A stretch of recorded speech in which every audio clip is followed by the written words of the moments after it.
예, 비하인드 뉴스를 시작하겠습니다. 자, 이성대 기자. 예, 첫 번째 키워드는 어떤 겁니까? 네, 첫 번째 키워드입니다. 안민석의 특검 걱정.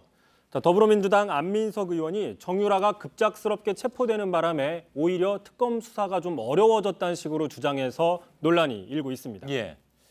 뭐 그 얘기는 저도 전해 들었는데 보통 범죄 용의자가 체포되면 수사에 탄력을 받게 되는 것이 상식적인 일 아닙니까? 근데 그 반대 주장을 한 셈인데 무슨 이유입니까? 네, 먼저 그 말 한번 들어보시죠. 예. 아마 이번에 이런 식으로 체포가 되지 않았으면은 한국 특검하고 덴마크 경찰하고 정유라가 빠져나가지 못하는 촘촘한 그물망이 완성된 상태에서 하지 않았을까. 특검 측의 입장에서 보면은 스텝이 꼬인 거죠. 네, 안민석 의원은요, 지난달 정유라를 찾겠다며 독일에 다녀왔고 그 이후에 관련된 정보를 특검에 넘겼다고 주장하기도 했습니다. 예. 그러니까 결국 특검이 체포망을 좁혀가는 등 이런 과정을 밟고 있는데 갑자기 체포가 되면서 계획이 흐트러졌다, 뭐 이런 식의 주장을 하고 있는 셈입니다. 예. 그래서 이걸 어떻게 이해해 드려야 될지. 만약 이 일에 체포가 안 됐다면 언제 체포될지 모르는 그런 상황 아니었습니까? 물론 뭐 도주 의뢰도 있었고요. 안 의원은 이게 어떤 근거로 특검이 뭐 조만간 체포하고 신속히 송환할 것이다 이렇게 얘기를 했다는 얘기인가요? 그래서 저도 무슨 근거로 이런 주장을 한 건지 제가 직접 물어봤는데요. 현재 또 독일에 가 있습니다. 예. 그래서 문자로 좀 주고받았는데요. 이렇게 답변을 했습니다. 자, 특검 스텝이 꼬였다고 주장하는 전제는 특검이 로드맵을 밟고 있었다고 믿기 때문이다. 그러니까 다시 얘기해서 어떤 구체적인 근거가 없이 자신의 개인적인 믿음을 전제로 가정법을 썼다고 스스로 밝힌 셈입니다. 예. 그런 걸 가정법을 써서 이렇게 얘기하나요? 그 특검 입장은 뭡니까? 자, 특검 측도 저희가 취재를 좀 해봤는데요. 국회의원이나 외부와 협력해서 비공식적으로 해온 일은 없다. 그리고 또 정유라가 외국에 있어서 지금까지 체포할 방법도 마땅치 않았다. 특히 안 의원에게 어떤 제보받은 바가 없다라는 입장을 밝혔습니다. 예.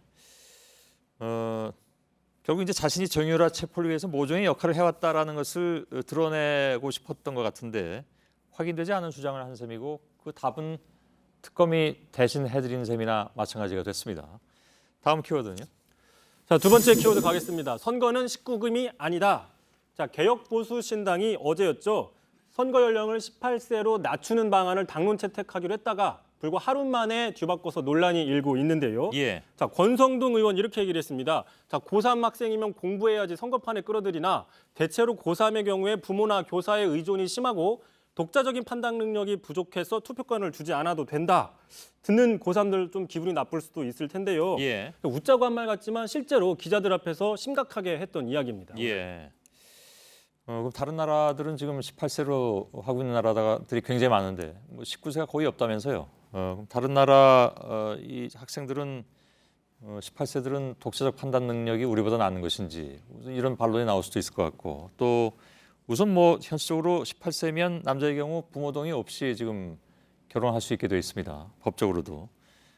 그리고 형법에선 처벌을 받는 나이기도 하고 그래서 과연 이렇게 판단하는 것이 맞는 것인가 하는 데 대해서는 이견이 많이 나올 수 있을 것 같군요.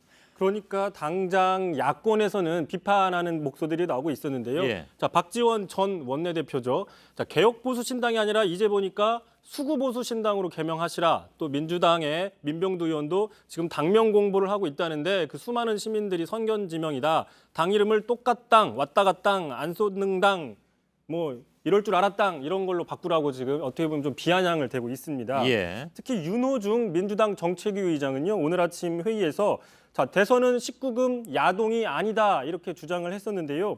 자, 무슨 대통령 선거를 호환 마마보다 더 무섭다는 성인 비디오 취급하는 거냐 이런 주장을 한 셈입니다. 예. 마지막 키워드 열어볼까요?